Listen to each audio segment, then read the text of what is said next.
தற்போது கிடைத்துள்ள அண்மை செய்தி. பெஞ்சல் புயல் காரணமாக விழுப்புரம் மாவட்டம் விக்கிரவாண்டியில் மத்திய குழுவினர் ஆய்வு செய்து வருகின்றனர். பெஞ்சல் புயல் பாதிப்பு தொடர்பாக எந்தெந்த பகுதிகள் பாதிப்புக்கு உள்ளாகியுள்ளன என்பது குறித்து விக்கிரவாண்டியில் மத்திய குழுவினர் ஆய்வு மேற்கொண்டு வருகின்றனர். கூடுதல் விவரங்களோடு இணைகிறார் செய்தியாளர் சிவபிரகாஷ். வணக்கம் சிவபிரகாஷ், விவரங்கள் என்ன? வணக்கம் சாரா. பெஞ்சல் புயல் காரணமாக விழுப்புரம் மாவட்டத்தில் தென்பெண்ணை ஆற்றங்கரையோர உள்ள பல்வேறு பகுதிகள் கடுமையாக பாதிக்கப்பட்டு உள்ளது.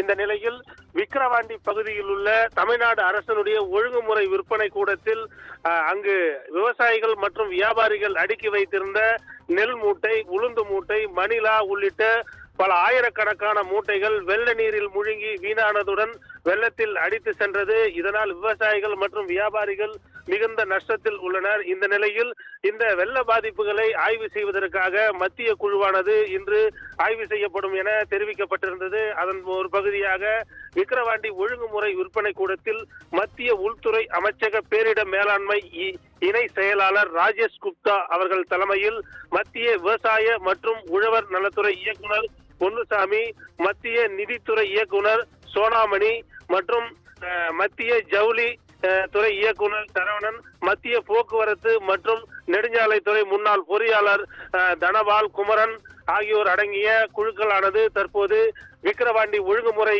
விற்பனை கூடத்தில் எவ்வளவு பாதிப்புகள் ஏற்பட்டுள்ளது, இந்த பாதிப்புகள் ஏற்படுவதற்கு காரணமாக என்னென்ன கூறப்படுகிறது, இந்த பாதிப்பினால் விவசாயிகள் மற்றும் வியாபாரிகள் எந்த அளவு நஷ்டம் ஏற்பட்டுள்ளது உள்ளிட்ட பல்வேறு கோணங்களில் ஆய்வு மேற்கொண்டு வருகின்றனர்.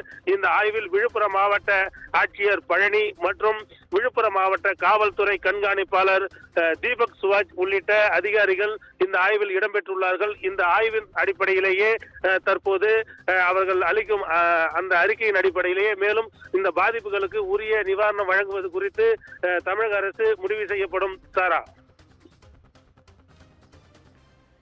விவரங்களுக்கு நன்றி சிவபிரகாஷ்.